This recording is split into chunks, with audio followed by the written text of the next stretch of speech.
कक्षा 10 संस्कृत शिक्षण में आप सभी का स्वागत।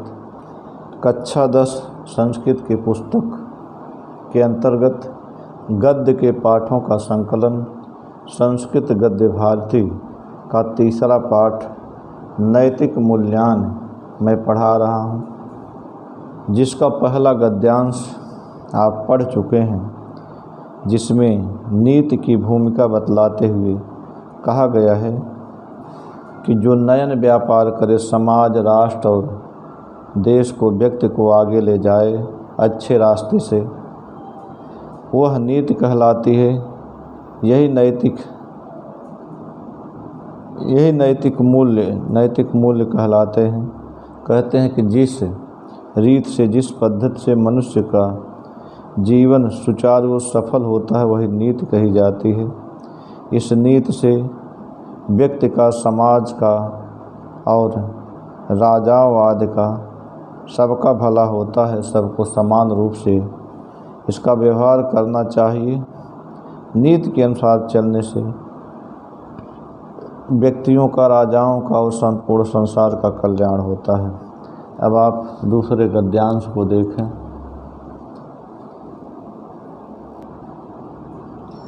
पुरातन कालादेव भारते कवयः नीतिकाराः मनोरमया सरसया गिरा नीतिवाक्यानि कथाभिः श्लोकैश्च व्यरचन्। इत्थं नीतिशास्त्राणि व्यवहारविदे कान्ता संमिततयोपदेश युजे बभूव। फलन्तिदं सम्पन्नं साधारणाः अपि जनाः व्यवहाराय नीतिवाक्यानि नीतिश्लोकांश्च गलविलाधः कुर्वन्त्यः स्म।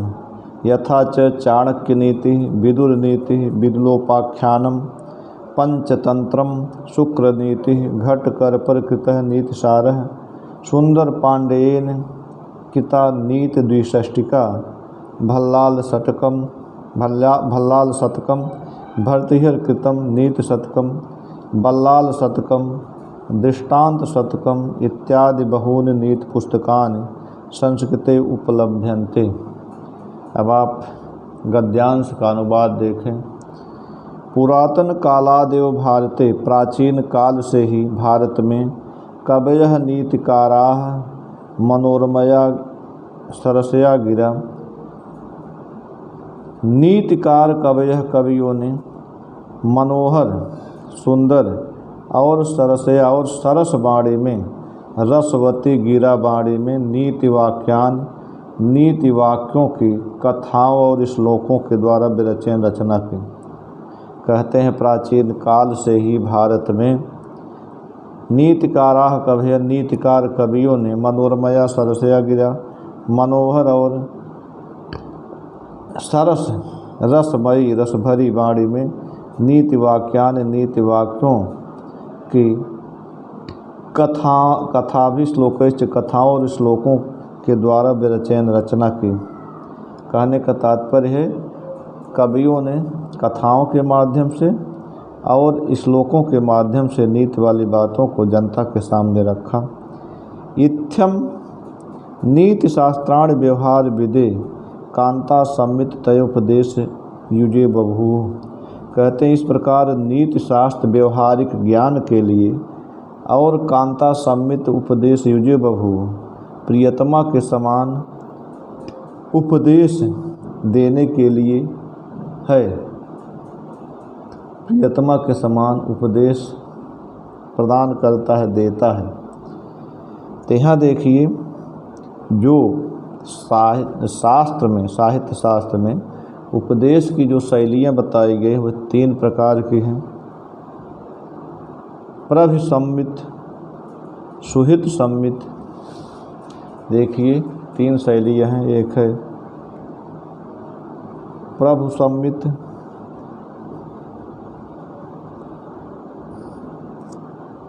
शैली,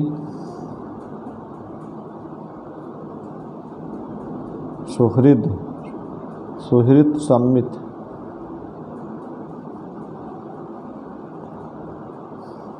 और फिर एक है कांता सम्मित। प्रभु सम्मित शैली, उपदेश की शैली, जिसके द्वारा उपदेश वह है जिसके द्वारा किसी को कोई बात समझाई जाती है, सीख दी जाती है। कहते हैं कि कोई बात करने के लिए कही जाती। प्रभु सम्मित शैली वह है जैसे मालिक नौकर को आदेश देता है। राजा नौकर को आदेश देता है कि एक गिलास पानी लाओ। मालिक कहता है एक गिलास पानी लाओ, फला काम करो, फला काम मत करो। तो साहित्य में जो वेद पुराण की शैली है वह क्या है? वेदों की जो शैली है वो क्या है? प्रभु सम्मित है। वेद आदेशात्मक शैली का प्रयोग करता है कि अगर यह चाहते हो तो ऐसा करो, या नहीं चाहते हो तो ऐसा मत करो, करो और न करो। आदेशात्मक है वेद के वाक्य, इसलिए वो प्रभु सम्मित है। जैसे स्वामी मालिक को, जैसे नौकर को आदेश देता है, उसे वेद आदेश देते हैं। सुहित सम्मित शैली वह है मित्र के समान, मित्र सम्मित शैली भी कह सकते हैं। जिस प्रकार एक मित्र अपने मित्र को सही गलत बात समझाता है, और मानना मित्र पर निर्भर करता है, उसकी बात माने न माने, लेकिन वह अपनी बात रख देता है। जो हमारे इतिहास पुराण की शैली है, मित्र शैली है, सम्मित शैली है, सुहित सम्मित शैली है। वह अपनी बात कथा कहानी के माध्यम से पाठक के सामने रख देते हैं। उसको मानना न मानना पाठक पर निर्भर करता है। कांता सम्मित शैली वह है जैसे प्रियतमा अपने प्रेमी को सरस बनाकर अपनी बात मनवा लेती है, उसी तरह से जो साहित्य है, काव्य है, वह जो है अपने पाठक को सही बात उससे मनवा लेता है। जैसे रामायण पूरा पढ़ने के बाद पाठक स्वयं यह सोचता है कि मुझे राम बनना है, रावण नहीं, लेकिन पूरे रामायण में कहीं नहीं कहा गया कि हे पाठक तुम राम बनो, रावण नहीं। क्योंकि साहित्य इस प्रकार से प्रस्तुति करता है कि पाठक अपने आप सही बात अपना लेता है, गलत बात छोड़ देता है। यही शैली, जिस प्रकार से प्रियतमा अपने प्रेमी को सरस बनाकर अपनी बात मनवा लेती है, उसी प्रकार साहित्य अपने पाठक को, रसिक पाठक को सरस बनाकर अपनी बात को मनवा लेता है। रामायण में कहीं नहीं कहा गया कि हे पाठक तुम राम बनो, रावण नहीं, लेकिन पूरा पढ़ने के बाद पाठक स्वयं निर्णय करता है कि मुझे राम बनना है, रावण नहीं। अब आप आगे देखें।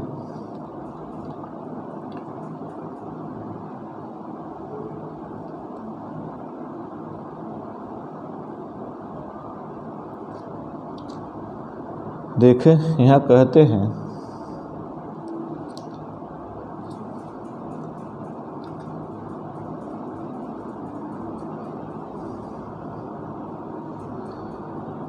इत्थम नीति शास्त्राण, इस प्रकार जो नीति शास्त्र है व्यवहारिक ज्ञान के लिए कांता सम्मित उपदेश युजे बहु, और प्रियतमा के समान उपदेश देने वाला होता है। फिर कहते हैं फलन तो इदम, इसका फल, इसका परिणाम यह हुआ कि संपन्नम साधारणाः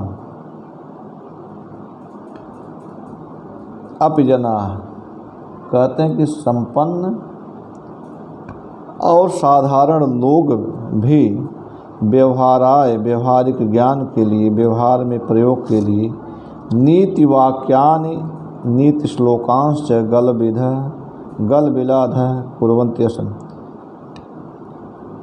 व्यवहार के लिए नीति वाक्यानि, नीति वाक्यों और श्लोकांश, नीति वाले श्लोकों को गल विलाध कुर्वन्ति, गले के छेद के नीचे उतार लिए, अर्थात कंठस्थ कर लिए।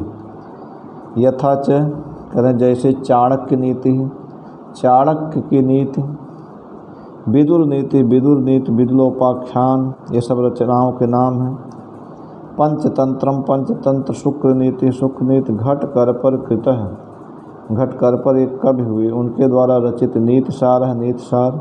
सुंदर पांडेन कृता, सुंदर पांडे के द्वारा रची गई नीति द्विषष्टिका।